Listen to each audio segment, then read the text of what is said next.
ইসরোর তার ক্ষুদ্রতম satellite launch vehicle SSLV 03 ESO 08 পৃথিবীর পর্যবেক্ষণ উপগ্রহের তৃতীয় এবং চূড়ান্ত উন্নয়নমূলক মিশন চালু করেছে।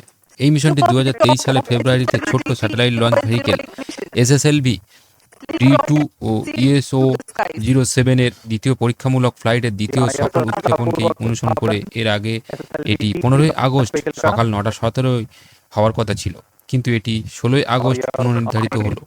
এই মহাকাশ বন্দর থেকে সকাল 9:17টায় সর্বশেষ উৎক্ষেপণের তাৎপর্য হলো যে এটি SSLV D3 এর তৃতীয় এবং চূড়ান্ত উন্নয়নমূলক ফ্লাইট।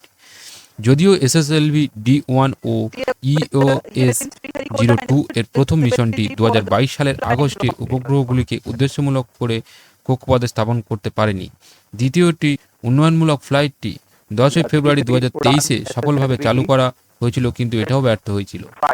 একটি SSLV রকেট 34 মিটার লম্বা এবং PSLV এর তুলনায় ছোট রকেট যা 44 মিটার লম্বা এবং স্যাটেলাইটে মিনি, মাইক্রো বা ন্যানো স্যাটেলাইট স্থাপন করতে ব্যবহৃত করা হয়। এর ওজন হয় প্রায় 500 কেজি পর্যন্ত। লো আর্থ অরবিটের 500 কিমি নিচে SSLV D3 ও EOSO 08 মিশন বহন করা স্যাটেলাইটগুলির ওজন 175.5 কেজি এবং উৎক্ষেপণ যানটিতে 3টি কঠিন প্রপালশন পর্যায়ে এবং একটি টার্মিনাল পর্যায় হিসাবে একটি তরল মডিউল রয়েছে। যা SSLV যানের মূল বৈশিষ্ট্য হলো এটি মহাকাশে কম খরচে অ্যাক্সেস প্রদান করে, কম টার্ন অ্যারাউন্ড টাইম এবং একাধিক স্যাটেলাইট মিটমাট করার ক্ষেত্রে নমনীয়তা প্রদান করেন এবং ন্যূনতম উৎক্ষেপণের পরিকাঠামোর দাবি করে। এবং এর সর্বশেষ আপডেট হলো যে ইসরো লঞ্চ লাইভ মিশন প্রায় 100% সফল হয়েছে। ইসরোর প্রধান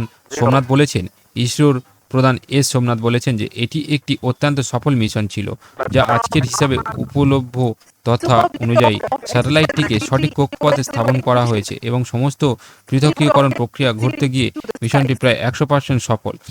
নামমাত্র এই SSLV এর ডেভেলপমেন্ট প্রোগ্রাম সম্পূর্ণ হওয়া আমরা খুবই খুশি এবং এর বাইরেও এই রকেটটি বাণিজ্যিক উদ্দেশ্যে তৈরি করা এবং উৎক্ষেপণ করা